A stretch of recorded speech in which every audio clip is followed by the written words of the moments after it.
From the City of Angels, you are listening to the James Salazar Media Podcast. On this week's episode, we're going to review some movies, some TV shows, and I'm going to talk a little bit about politics. So let me strike the music, and I'll meet you on the other side. Engage. Ask not what your country can do for you. Ask what you can do. It's one small step for man, one giant leap for mankind. Say hello to my little friend. No, I am the father. I'd like to take this chance to apologize to absolutely nobody. What's up, savages? And what's up, my fellow Americans? My name is James Salazar, a.k.a. The Media. I am your host.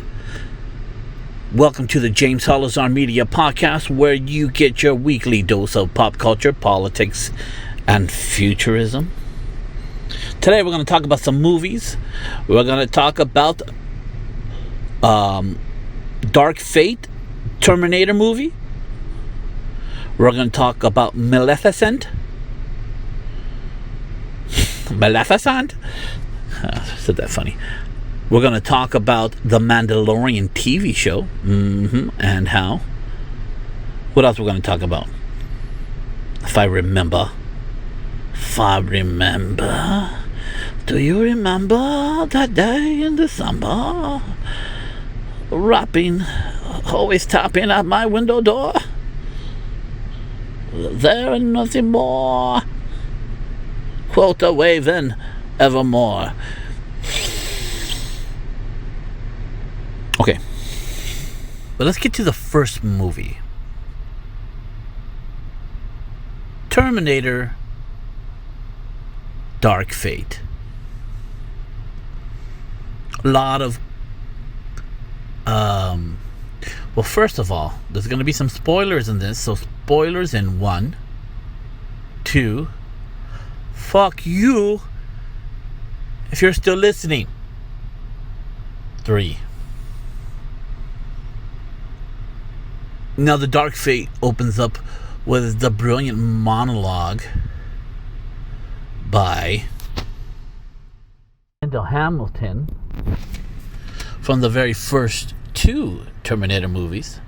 Of course, Arnold Schwarzenegger is back, and believe it or not, Edward Furlong. But it opens up with a brilliant monologue. And I guess I was cynical in the 80s. Because when they played that monologue back, where she's explaining to the cops how the Terminator's gonna rip through their fucking skulls and shit like that. She is so compelling and so crazy. Such good acting.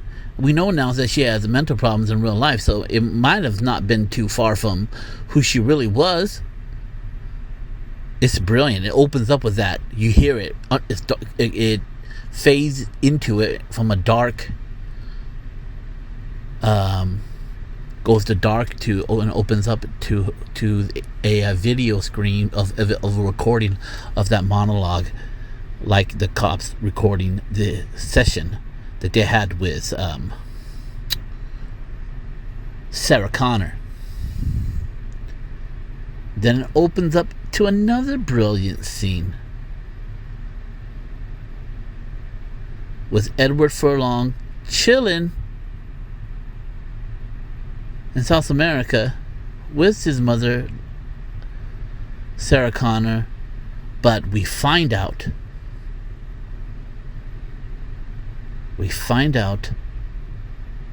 that, giving you enough time to turn the channel if you don't want to hear this, that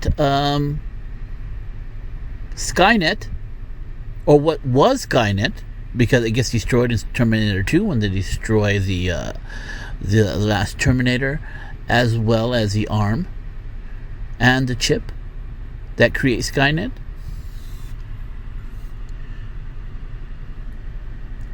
They sent multiple Terminators back, and one that came, and they end up, another Terminator ends up catching up with them in South America and blowing John Connor away. But that history has been voided out. But it was a Terminator still trying to fulfill its mission, and it does. Same type, Arnold Schwarzenegger type, T-1000 something, exoskeleton. I don't know how he says it when he tries to talk about it. Sounds so stupid, but polymer alloy something. I don't know. So it opens up with two brilliant scenes, and then it begins to tell the story. I liked it. I give it 4 potatoes.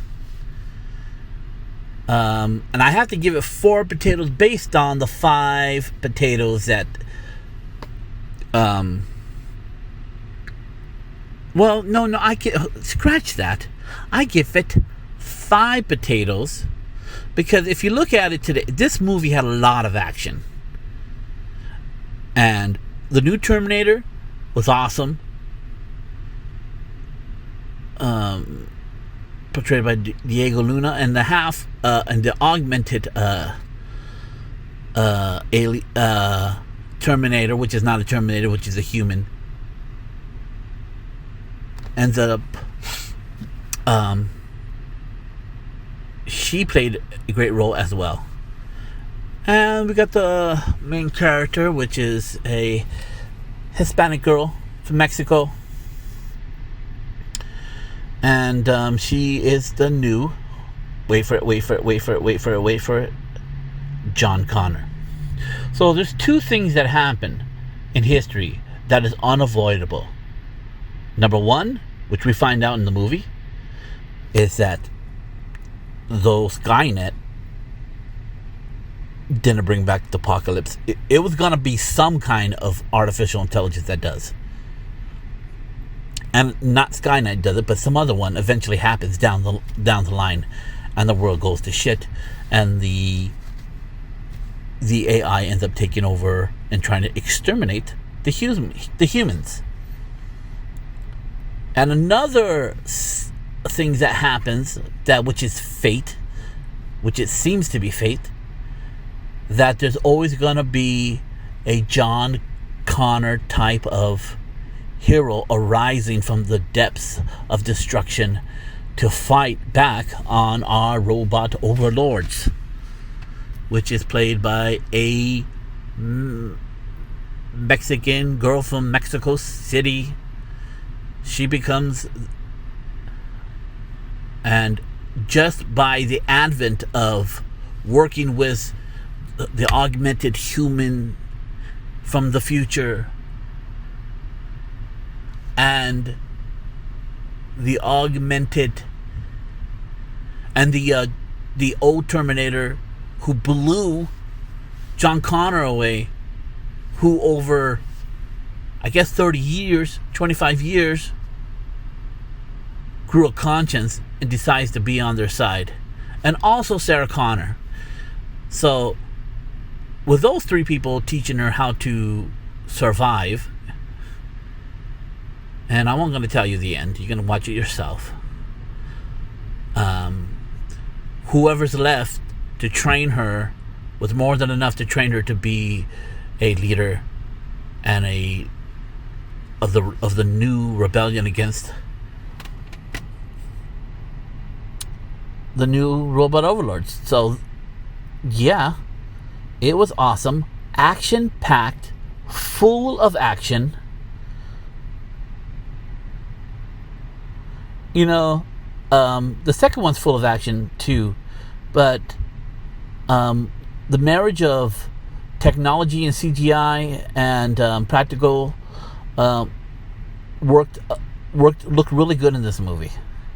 So I give it 5 potatoes. I suggest you see it. And it ends like it always should end. That you can't avoid the future, but you can fight against it. Now, Maleficent. I didn't like it as much as the first one. I give it 3 potatoes. Special effects look amazing, for sure. And there's a lot of action in it. Michelle Pfeiffer is pretty awesome. And, of course, Angelina Jolie is gorgeous, but she looks a little too skinny for my taste. But she's a phenomenal actor. And there's some scenes I just don't buy her in. But overall, the story's good. And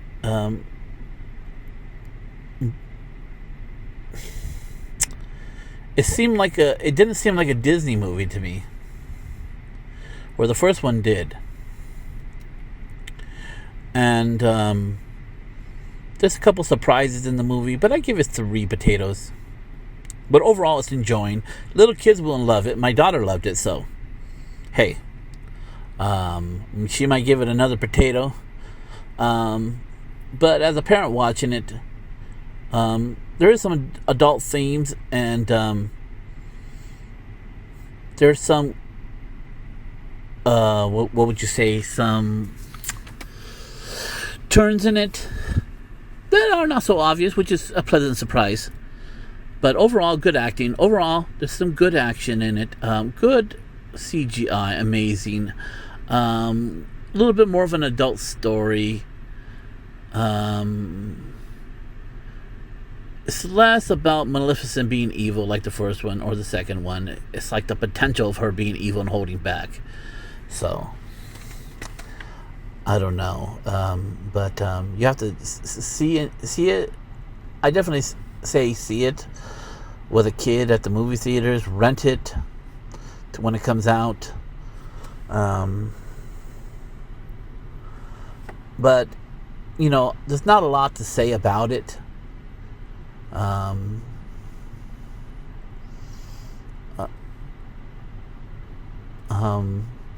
Yeah, the fight scenes remind me of a lot of Game of Thrones for some reason. The fight when Khaleesi goes ape shit and takes out the kingdom. Maleficent does sort of the same thing. Spoiler.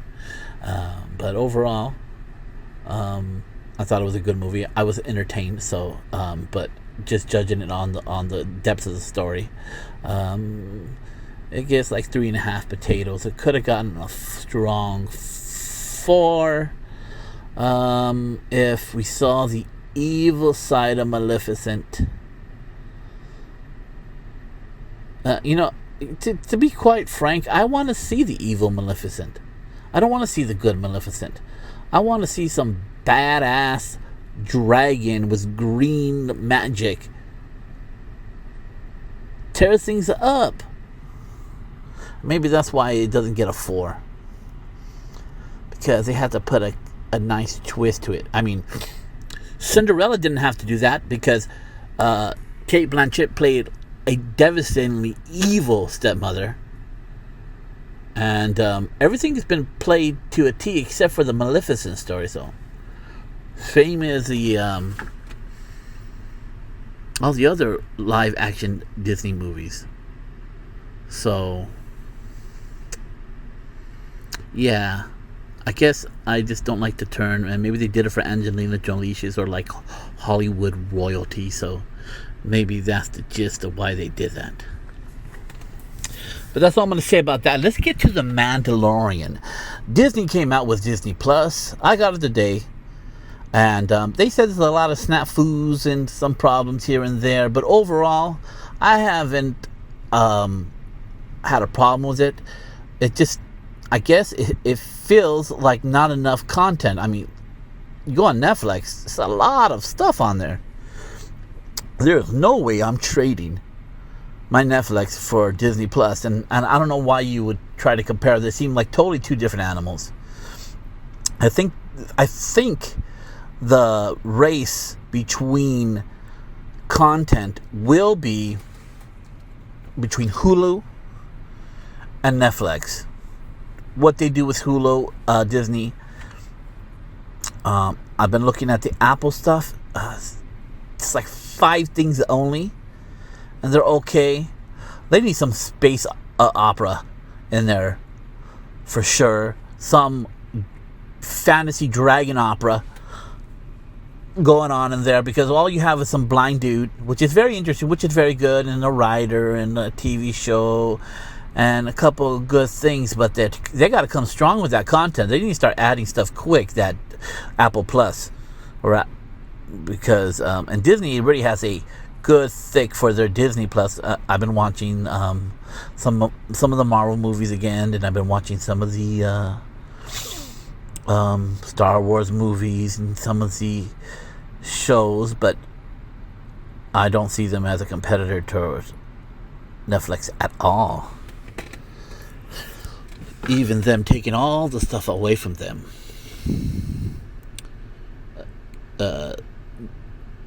Netflix is just too deep, and their studio process is so efficient and producing new stuff. I don't know if Disney can catch up doing movies for its Disney Plus and coming out with the regular movies that they always come out with. So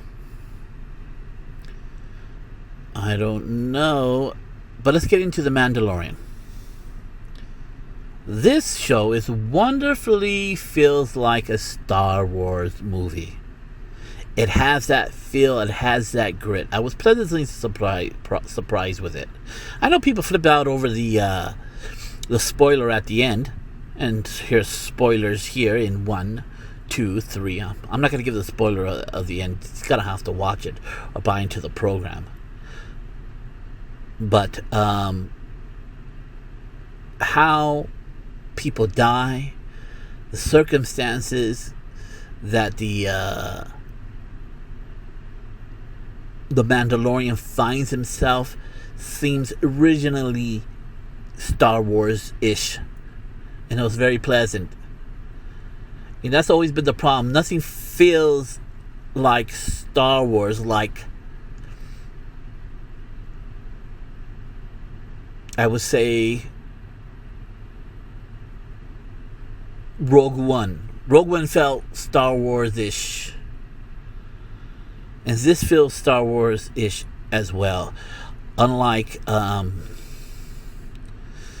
the new Star Wars 3, though they have the characters, it seems like they're trying to create, it just they dropped the ball so much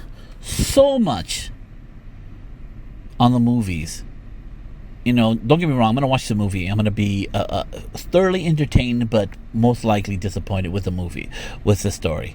And I'm preparing myself for that, but I'm preparing myself to be entertained, because I am a lover of Star Wars, and I will watch them kill it. See how they tie off with a neat bow the story of the Skywalkers, which they totally dropped the ball on. Like I said before, how do you have Luke Skywalker, the hero of my childhood, die of meditation? What the hell is that? And Princess Leia flying through space. What the hell is that? And going to a casino where they it's like the whole thing's disjointed. The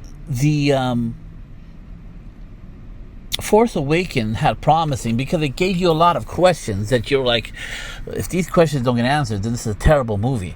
And then the next movie comes up that was more terrible and didn't answer questions, which puts the Force Awakens down. Okay, I'm already back on the Star Wars movies, so it doesn't matter with the Star Wars movies. This is really good. This is very entertaining. It shows the cleverness and the badassery of the Mandalorian race, and the bounty hunters, and the new world they're living in after Luke Skywalker destroys the second Death Star and defeats the Emperor and Darth Vader, even though Darth Vader defeated himself and killed the Emperor and saved Luke's life. The story's going to be told that Luke is the shit, and without the empire and basically without the police, there was going to be some craziness. Just like when the Soviet Union fell, certain people took advantage and a lot of drugs and mafia types took over until they had an authoritarian leader like Putin. In a sense, we created by defeating the Soviet Union, we created the environment for someone like Putin to come in and take over. Just like defeating the emperor led room for the First Order to come and take its place. Something from the old Reich, but something new. Same thing. Someone from the old KGB, but brand new. But definitely get it for The Mandalorian. You know, cut it off when you don't want to watch anymore. Definitely during this Christmas time, you know, do some Marvel marathons, and this holiday time, do some Star Wars marathons leading up to the last one, and enjoy yourself and watch The Mandalorian. And then when it's done, if you don't feel Disney is it's worth it, after watching all those movies, you don't feel there's any content left on it that you need to consume, you know, just cut it off. But The Mandalorian is definitely worth watching it. I'm not going to tell you the end because it's a TV show. I don't want to spoil it for you. So it's a week out. There should be a number 2 today. And tonight. I'm doing this podcast at night. And yeah, those are the 3 shows I wanted to talk about. I'm trying to think if there's any other show. I'm liking the show Evil on ABC. Really good show. Really well written. It's about a priest who has visions, a Muslim skeptic, as well as a psychological skeptic going over Catholic miracles and possessions and weeding out the forgeries from the real. And it's ready, and there's 2 underlying stories that make it super interesting, and you're wondering where the show is going. Also love the premiere of what do you call that show? Silicon Valley. I will start watching his Immortal Materials or something by HBO, and the new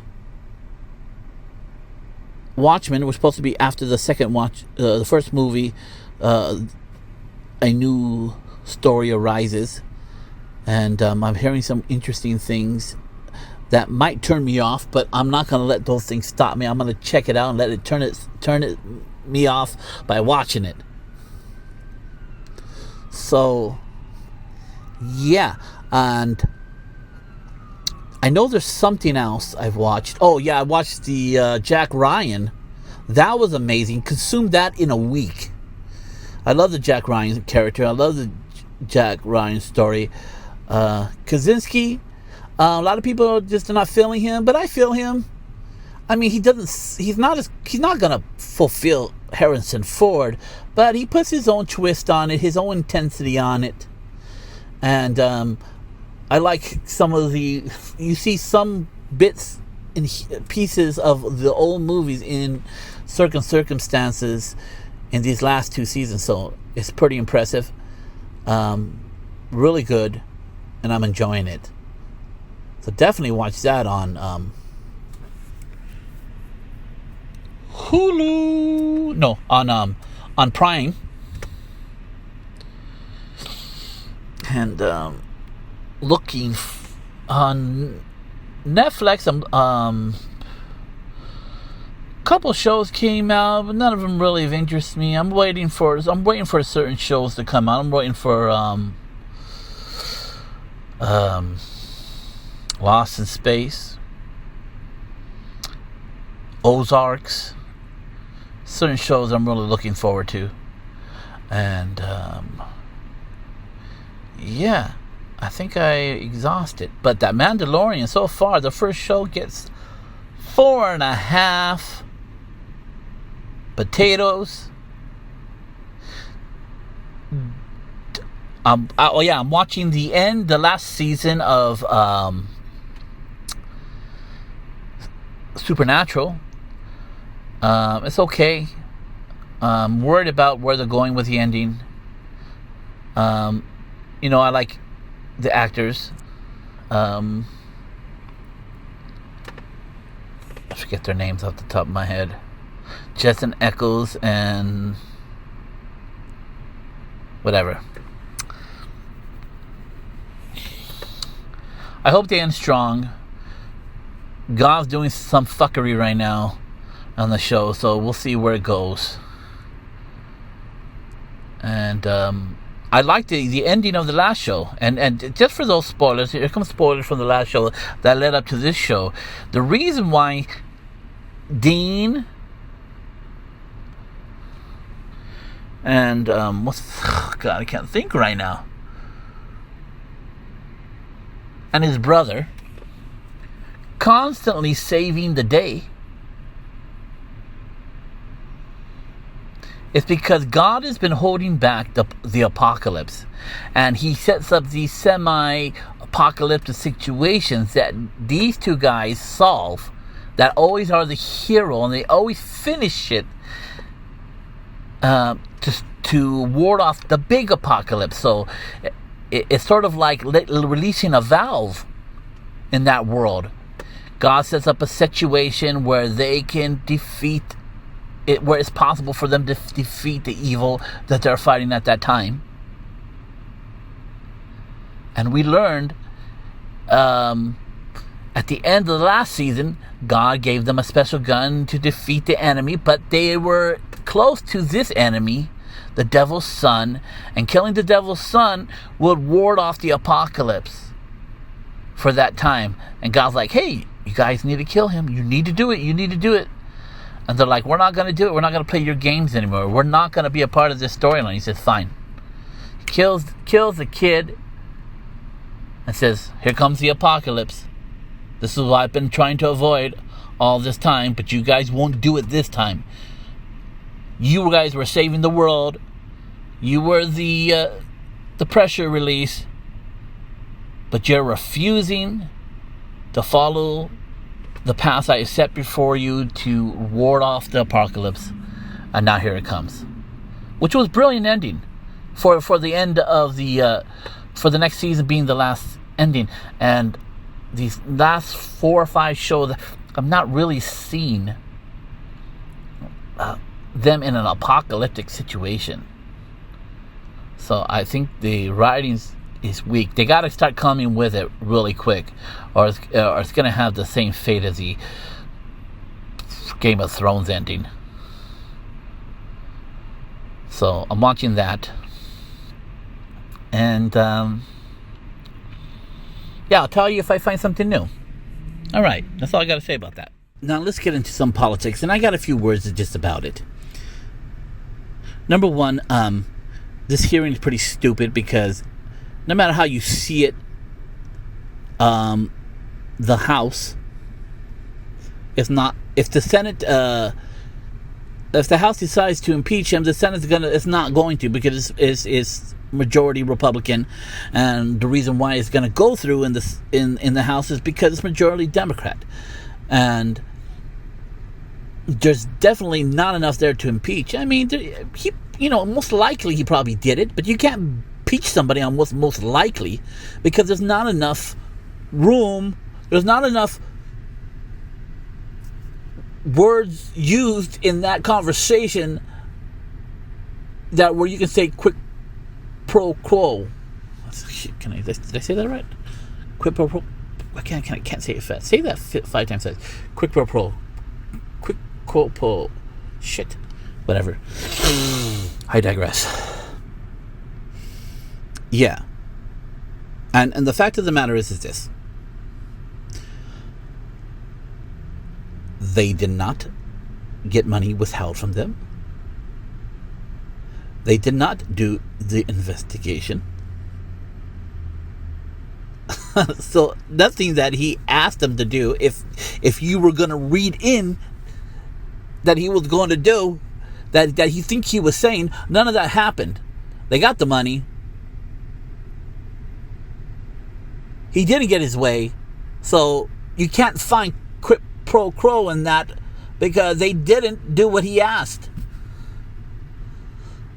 or implied to ask, or what we're trying to read through. Just not enough to impeach the president. And they know it. They're just trying to tear down the president for the election. They're trying. I don't think they believe they can get him out, but they think they can damage him. But at this point, you're speaking to the choir, and you got two problems in this. You got maybe this shady president, if you believe the things that they're saying, but they can't prove it, and the Democrats are wasting a lot of the Americans' taxpayer money on something they cannot get done in the first place. So the people in the middle are going to have to make a decision. Who's more inept? Donald Trump? Well, his history, his at the end of the day, the economy is booming. He's done the things he said he was going to do. And the Democrats have for 4 years, close to 4 years, wasted their time trying to get the president out of there, as opposed to serving the American people, their constituents who voted them into those places. They should have been about their liberalism, passing laws. But no, they were just straight out about tearing down the president, a duly elected president.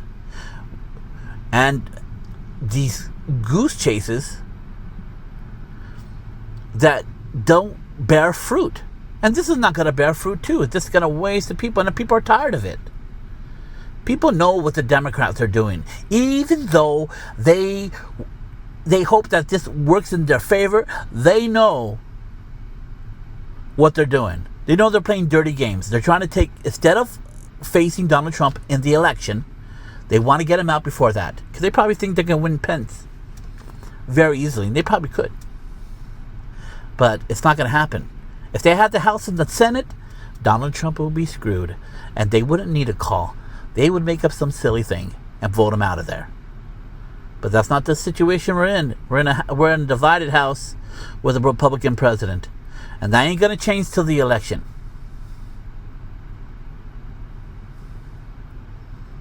Instead of meeting the president in the arena of ideas, which you probably could, because he doesn't speak well. He's not very articulate. He speaks at a very low level, which is fun and cute, but people assume him speaking at a very low level means that he's not intelligent. And the fact of the matter is, he has made great decisions economically for our country. And if you're going to call him an idiot, that just means the people who ran the country down are twice as big as idiots. So that makes Barack Obama an idiot, because he couldn't do what Donald Trump did in 2 years. Donald Trump, and then this is be real. Can we just be real for once? Liberals, Democrats, want to raise the taxes of businesses to social engineer society for the better. In other words, anti-business. Because they're going to use businesses' money to do it. Okay? They're going to try to change the world by taxing businesses and corporations. And the people who are like, well, I'm not going to do business with this administration's mentality. Barack Obama's. I mean, all the money that funnels down to the less fortunate did funnel down to the less fortunate. Of course it did.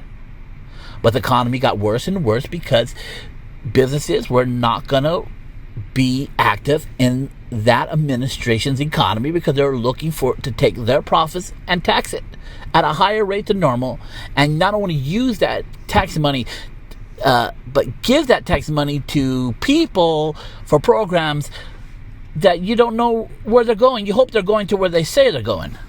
Donald Trump, pro-business. Pro-business.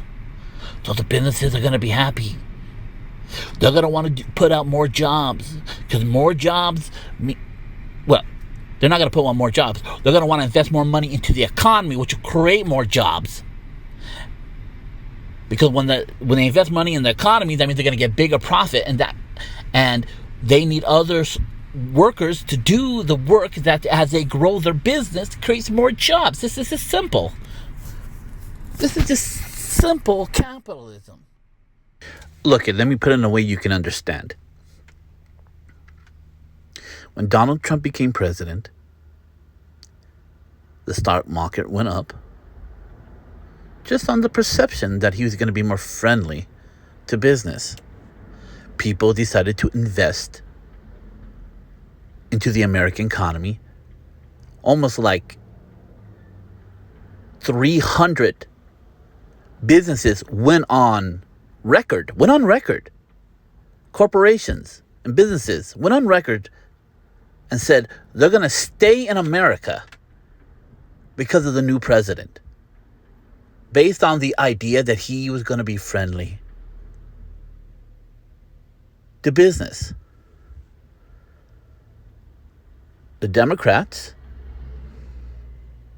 they're going to tax corporations and businesses at a higher rate, take that money and socially engineer society for society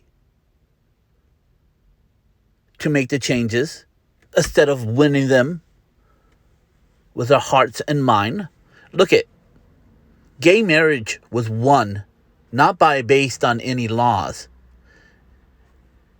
Gay marriage won because the argument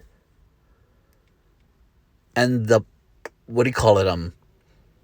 messaging was better than the people who opposed it. And they didn't need government help. In fact, it was very, Barack Obama and Hillary Clinton said they were against gay marriage until they felt it was a winning proposition that the American people were turning. And at the end of the day, the American people just didn't want to stop people from loving each other and making a commitment to each other. Even though there's some moral ramifications and sociological ramifications, we tend to overlook them based on people having freedom. And freedom won the day. And a little bit of equality. But at the end of the day, we did redefine marriage in our new society to equal same sex. But they won. They changed the people's heart by the messaging. They didn't depend upon government. Government was no help. And just to be clear, I'm about government being out of condoning any kind of marriage, any kind of unions. They should just be domestic partnerships. And domestic partnerships should equal two men coming together who are business partners, who are living together. If they can have a domestic union, like brothers and sisters, mothers and daughters, they should be allowed to do it. Let's take the sex out of it. And if your religion says you're married, and you're married under your religion. But getting a marriage license, I think the government should be out of that. The government shouldn't tell me who's right and who's wrong. I digress. Donald Trump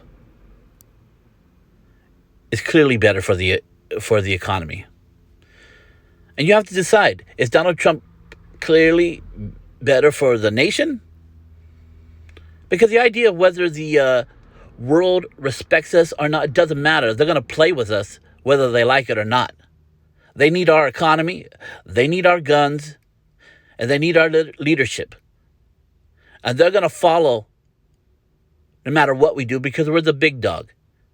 So the idea of whether they're happy about it or not should not play in our interest, because they're going to take our tourism. They're going to take our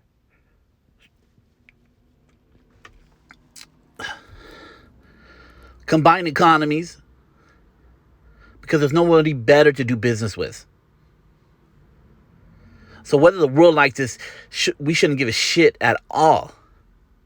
We should if we're in a lesser position than everybody else. Then we have to play ball with the big dog. But we're the big dog. We have a more dynamic economy. We have a more dynamic culture. And the whole world wants to assimilate every bit of us. And those who don't go to war with us. And they get whooped. This is what happens. Like it or not.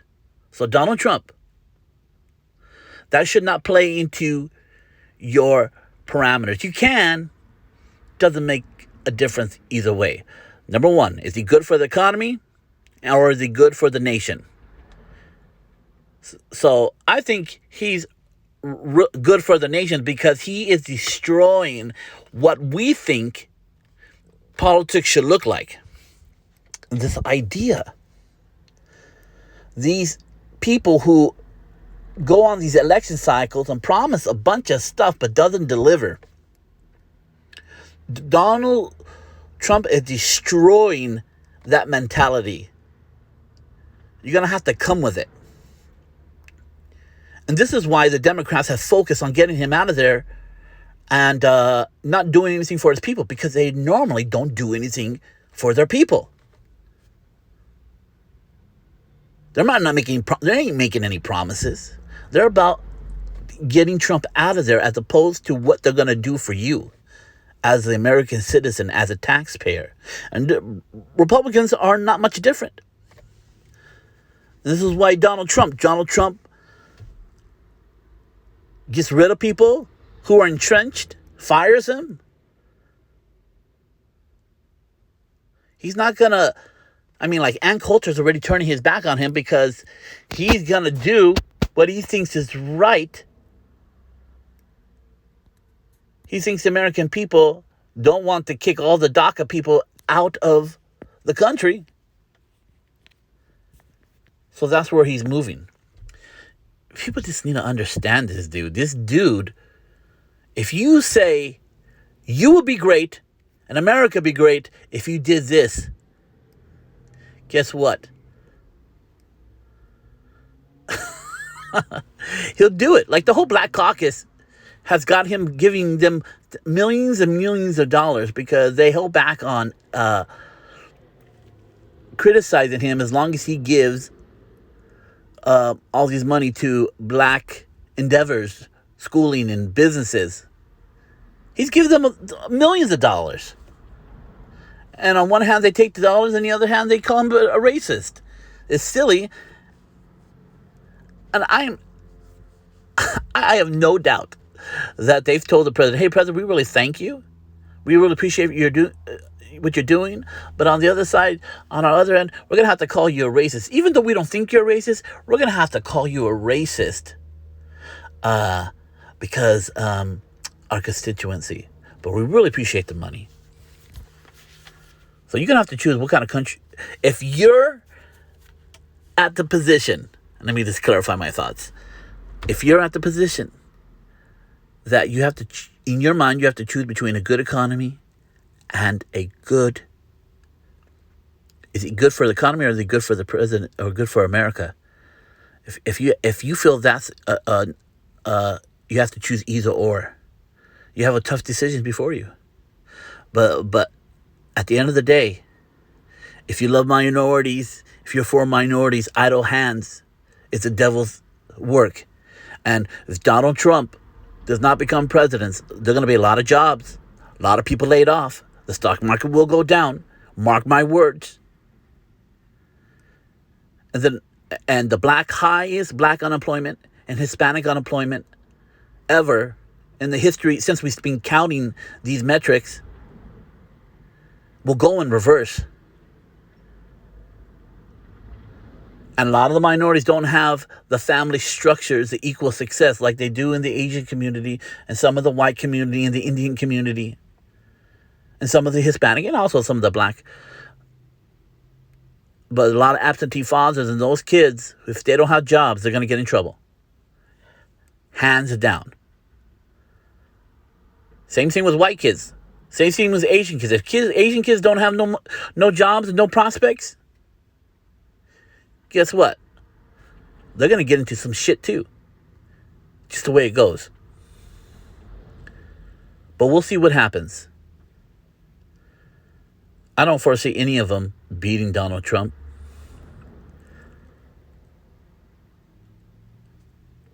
I think who would be best for the nation out of all the Democrats would be Andrew Yang. He seems practical. He's Asian. He knows how numbers work. And he's practical. He knows that this is hating Donald Trump is a losing position for gaining the presidency. He knows that. He's been clear on that. And I respect that. He's about doing stuff. He has some crazy ideas. Giving everybody a lot of money. But at the end of the day, the economy's booming. America's going to space.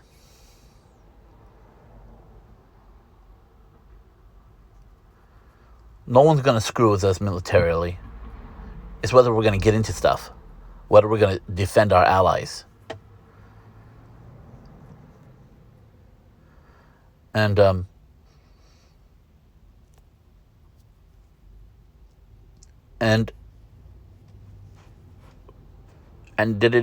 that's all, folks. I don't know. I'm not going to try to force myself to say any more than I want to say about it. If you disagree with me, put it in an email at jamessalazarmedia@gmail.com. If you disagree with any of my critiques on the TV shows and movies, go right ahead. Hey, you can follow me on any of my social media platforms. I'm on Pinterest, Facebook, Twitter, Instagram, and YouTube. Just put in James Salazar Media and I should come up in any of those social media platforms. Next podcast will be headlines from the world of futurism. We got a lot to cover. A lot of new things are happening in the world of tech and the world of space and artificial intelligence. So look out for that. Also, we'll also be coming with a new entering the matrix, coaching matrix. So until then, my friends, when the storm of life come against you and you find yourself on your knees, stand tall. Take a look at that storm and say what my sensei Jack Burton always says. Give me your best shot. Strike the music.